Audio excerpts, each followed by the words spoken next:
n'est pas une femme féministe. Mais de toute façon, je vais dire une chose. Il n'y a pas de soumission possible. On ne parle pas de soumission. Un homme, une femme le respecte parce qu'il impose son autorité. Bien sûr. Il impose son respect. Même dans la Bible, on ne dit pas de soumettre, on dit tu te mettras sous la protection de l'homme. Sous la protection. Ça ne veut pas dire tu te soumets. Te mettre sous, ce n'est pas te soumettre. C'est deux termes complètement différents. Mario, j'aimerais ton avis aussi. Je crois qu'on a un problème avec la notion du mot soumission. À la base, en fait, je crois qu'on a des discussions parce qu'on ne comprend pas l'essence et les notions des mots, des termes qu'on emploie. C'est ça qui nous fatigue beaucoup, que ce soit les hommes ou que ce soit les femmes.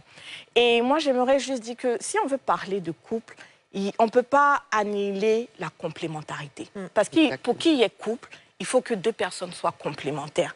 Maintenant, la soumission, je crois que l'homme n'a pas besoin de s'imposer.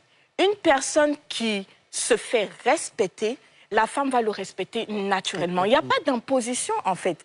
Ce n'est pas comme si moi, je suis chef et puis je viens, je m'impose à toi. Non, la soumission, forcément, une femme va se soumettre à la personne qu'elle adulte, qui la respecte, en qui elle se sent en confiance, en fait. Voilà pourquoi je vous parlais de démission, en fait. Si tu démissionnes de ton poste de responsabilité, de quel droit tu me parles? Exactement. De quel droit tu me parles? Quel droit est-ce que tu veux avoir si tu n'as pas des devoirs à... Non, je sais pas, les féministes. on est vraiment du féminisme pour parler en fait de couple.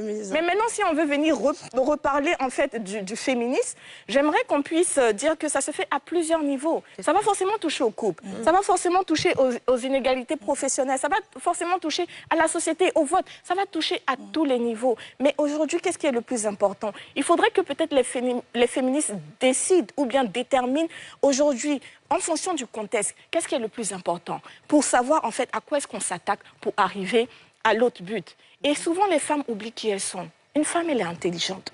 Le pouvoir d'une femme, il est spécial. Une femme, elle est particulière. Une femme peut déterminer comment elle va faire pour atteindre son objectif. En fait, on n'a même pas besoin d'aller au front. On n'a pas besoin. Le moyen par lequel on va passer